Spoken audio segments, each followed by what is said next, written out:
दोस्तों, एक लड़का होता है, उसको फांसी की सजा होने वाली होती है। तो जो जेलर साहब है वह उस लड़के से पूछता है कि बताइए कि तुम्हारी जो आखिरी इच्छा है वह क्या है।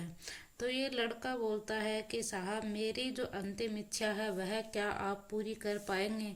तो ये जेलर साहब कहता है कि जो भी कोई होता है, जो इसके भी फांसी की सजा होने वाली होती है, उसकी हम आखिरी इच्छा पूरी करते हैं।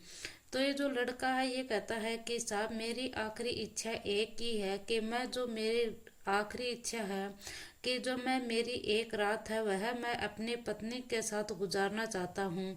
अगर आप चाहो तो मेरी पत्नी को जेल के अंदर बुला दीजिए। और फिर जो ये जेलर साहब है यह ये बात सुनकर बड़ा ही अचंभित होता है। ये सोचता है कि मैंने मेरी 20 साल की नौकरी हो गई है और 20 साल में मैंने ऐसा कोई व्यक्ति नहीं देखा कि जो कि अंतिम इच्छा में अपनी पत्नी के साथ वह बिताना चाहता है। जो कि अंतिम रात होती है उसकी, वह बोलता है कि मुझे मेरी अंतिम रात है मेरी पत्नी के साथ बितानी है। तो ये जो जेलर साहब है यह एक नौकर को भेज देता है उसके घर के ऊपर, और उसकी पत्नी को बुलाया जाता है और उसे कहा जाता है कि जो तुम्हारा पति है वह तुम्हारे साथ, जो उसकी आखिरी इच्छा है कि वह आखिरी जो रात है वह तुम्हारे साथ बिताना चाहता है। और उसकी पत्नी को कहा जाता है कि जो तुम्हारा पति है वह अपनी आखिरी इच्छा है कि उसकी वह एक रात तुम्हारे साथ बिताना चाहता है। तो दोस्तों, अब इस कहानी में आगे क्या होता है, तो इस कहानी को आप दोस्तों जरूर सुनिए शुरू से लेकर आखिर तक। यह कहानी बड़ी ही रोचक और बड़ी ही दुखदायी कहानी है। नमस्कार, राधे राधे, जय श्री कृष्णा दोस्तों। मैं पूजा। आज की जो हमारी कहानी की शुरुआत होती है, यह कहानी की शुरुआत होती है उत्तर प्रदेश के अलीगढ़ से। दोस्तों, यहाँ जो अलीगढ़ के दो दोस्त होते हैं उसमें से एक दोस्त का नाम तो सुबोध होता है और दूसरा दोस्त होता है उसका नाम प्रमोद होता है। ये जो दोनों दोस्त हैं ये बचपन के दोस्त होते हैं, ये साथ पढ़े हुए होते हैं और साथ साथ यहाँ पर खेले हुए होते हैं। इनका खाना पीना भी साथ ही हुआ करता था दोनों दोस्तों का। और यहाँ पर और फिर जब इन दोनों दोस्तों की जो नौकरी करने की बात आती है, तो जो दोनों दोस्त है यह नौकरी करने भी साथ साथ, ये जो दोनों दोस्त नौकरी भी एक साथ ही करते हैं, एक ही कंपनी में करते हैं। जब ये एक ही कंपनी में दोस्त काम करते हैं दोनों, तो इनका साथ साथ रहना, साथ साथ खाना पीना उठना सब कुछ एक साथ ही हुआ करता था।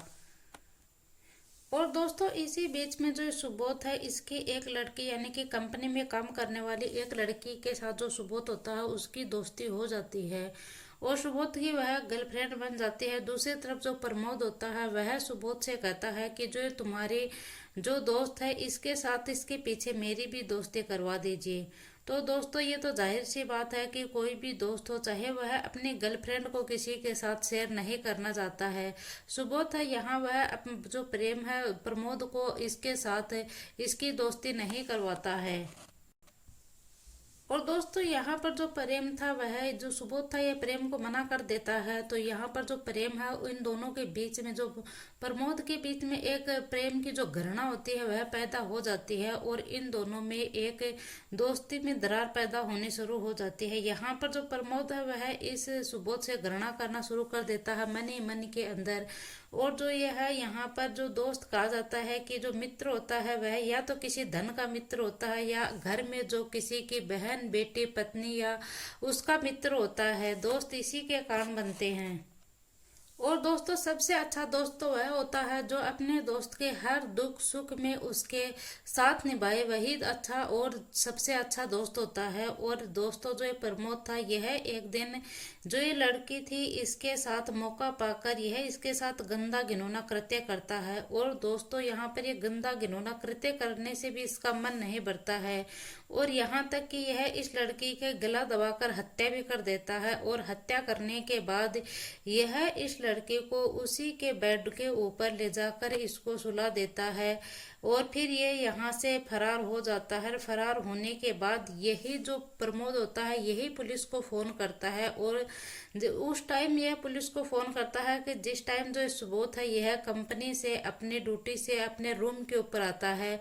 तो पुलिस मौके पर पहुंचती है और मौके मौके पर पहुंचने के बाद जो ऑन स्पॉट यह जो सबूत है यह उसी कमरे पर मिल जाता है। कमरे पर मिलने के बाद जहां पर यह पुलिस आकर देखती है तो इसके कमरे के अंदर जो एक लड़की की डेड बॉडी है वह पड़ी हुई है। फिर पुलिस है यहाँ से सबूत को गिरफ्तार कर लेती है और गिरफ्तार करने के बाद उस सबूत को जेल में डाल देती है। और आखिरकार सबूत का वह दिन भी आ जाता है जिसमें यहाँ पर जो जज साहब है वह फैसला सुना देते हैं कि ये सबूत को फांसी की सजा होगी।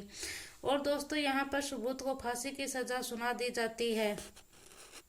और दोस्तों जो साथ में जो लड़की थी उसका जो पोस्टमार्टम की रिपोर्ट यानी कि पीएम की रिपोर्ट आती है उसमें भी पता चल जाता है कि जो लड़की की इसकी मौत हुई है इससे पहले इस लड़की के साथ गंदा घिनौना कृत्य भी हुआ है। साथ में इसकी भी कुछ धाराएं है वह सबूत को लुक जाती हैं। और यहाँ पर जो लड़की का बलात्कार करने के बाद इसके गला दबाकर हत्या की गई थी।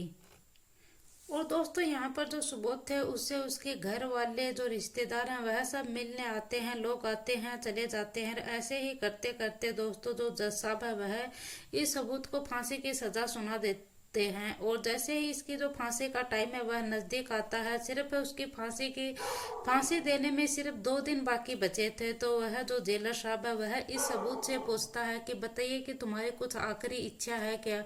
तो ये जो सबूत है यह बताता है कि मेरी आखिरी इच्छा सिर्फ एक ही है, मुझे एक रात मेरी पत्नी के साथ बिताना है।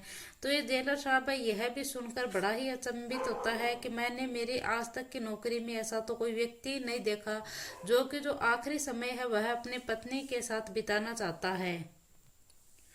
और फिर दोस्तों उसकी जो पत्नी है उसके पास जो जेलर साहब है वह परवाना भेजते हैं और जो उसकी पत्नी है उसको बुलाया जाता है। उसे कहा जाता है कि जो तुम्हारा पति है वह लास्ट की एक रात है वह अपनी पत्नी के साथ बिताना चाहता है और वह तुम्हें जेल के अंदर बुलाना चाहता है।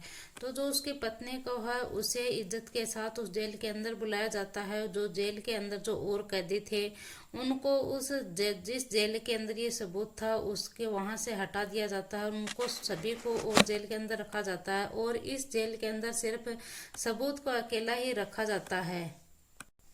और जैसे ही दोस्तों इस सबूत की पत्नी जेल के अंदर आती है तो इस सबूत को बता दिया जाता है कि जो तुम्हारी पत्नी है वह जेल के अंदर आ चुकी है।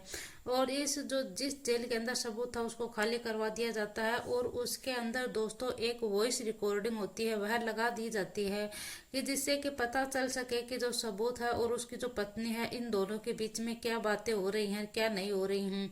और दूसरी तरफ जो जिस जेल के अंदर ये सबूत था उस जेल के आगे भी 2 पहरेदार होते हैं वह लगा दिए जाते हैं। और दोस्तों फिर जैसे ही जो सबूत है इसकी जो पत्नी है वह इस जेल के अंदर जाती है, वह सबूत से मिलती है और उसे दुआ सलाम करती है। और उसके बाद वह इसकी पत्नी है सबूत को देखकर इसकी आंखें हैं वह एकदम से नम हो जाती हैं और यह यहाँ पर वो जो रोना शुरू कर देती है। और वह जो इसकी पत्नी है वह रोते रोते सबूत से पूछ रही है कि अगर तुम उस लड़की से प्यार ही करते थे तो तुमने उसे मारा क्यों। तुम उससे प्यार करते थे और उसके साथ तुम उसे पसंद करते थे तो तुमने उसके साथ ऐसा क्यों किया, क्यों उसकी हत्या की। ऐसा आपने क्यों किया जिसके कारण आपको ये फांसी की सजा होने जा रही है। अगर आप उस लड़की को नहीं मारते तो शायद आपको आज को फांसी की सजा नहीं होती। यह बात सुनकर सबूत है वह फूट फूट कर अपनी पत्नी के सामने रोना शुरू कर देता है और वह बोलता है कि मैंने ऐसा कभी किया ही नहीं था, मैंने नहीं तो उस लड़की को मारा था और न ही मैंने उस लड़की के साथ कुछ गलत काम किया है ताकि आपको शर्मिंदा होना पड़े। और यहाँ पर जिस इसके अंदर जो वॉइस रिकॉर्डिंग लगी हुई थी इस जेल के अंदर वह जो जेलर साहब था वह अपने कमरे के अंदर बैठकर वह सुन रहा था। और यहाँ पर जो सुबोध था यह फूट फूट कर रो रहा था और वह अपनी पत्नी से बताता है कि जो प्रमोद था वह मेरे से घृणा करता था और जो लड़की थी इससे मैं प्रेम करता था और इस लड़की को एक दिन मैं चाय कॉफी के लिए अपने कमरे पर ले आता हूँ तो ये लड़की भी एकदम से राजी हो जाती है और मान जाती है, ये मेरे कमरे पर आने के लिए तैयार हो जाती है। और मैं और सबूत और जो लड़की है हम तीनों लोग थे, हम कमरे पर आ जाते हैं। चाय पानी पीने के बाद मैं तो बाजार से सब्जी लेने के लिए चला जाता हूँ और पीछे से जो प्रमोद है ये इस लड़की के साथ गंदा घिनौना काम करता है और इसके बाद इसकी हत्या कर देता है। और जैसे ही मैं कमरे के ऊपर वापस आता हूँ तो ये जो प्रमोद है ये यहाँ मेरे आने से पहले यहाँ से फरार हो जाता है। और इस प्रमोद ने ही पुलिस को फोन कर कर बुलाया था और जैसे ही मैं कमरे पर पहुँचता हूँ तो पुलिस है वह आ जाती है। और हमारे भारत का कानून है वो तो आपको पता ही है, ये तो अंधा कानून है जिससे जो इसको सबूत मिलता है वह तो सिर्फ सबूतों को मानता है। और उस टाइम ऑन सपोर्ट के ऊपर सबूत मेरे ही मिले थे। मैं इस कमरे के ऊपर था, जो प्रमोद था वह तो यहाँ से फरार हो गया था। और ये जो सारी बातें थी यह इस जेलर, यह इनकी जो वॉइस रिकॉर्डिंग थी वह जेलर अपने कमरे में बैठा हुआ सुन रहा था। और फिर यहाँ पर ये कहता है कि मैं एकदम से निर्दोष हूँ और यहाँ पर जो भी ये साजिश थी यह प्रमोद की थी। और यहाँ पर जो परमात्मा को मंजूर है वह मैं बेफिक्र होकर परमात्मा पर छोड़ रहा हूँ। जो परमात्मा को मंजूर है वह सजा मेरे को मिलेगी। और जो मेरे 2 बेटे हैं, अपने 2 बेटे हैं, तुम उनका ख्याल रखना और उनको अच्छे से पढ़ाना लिखाना। और यहाँ पर माना जाता है कि जो भारत का कानून है वह अंधा है, सबूत चाहिए उनको। सबूत के तौर पर मैं वहां मिला था, इसीलिए मेरे को फांसी की सजा होने वाली है कल। और मैंने जो गीता है उसके ऊपर भी मैं अपना हाथ रखकर कह सकता हूँ कि मैंने उस लड़की की हत्या नहीं की है।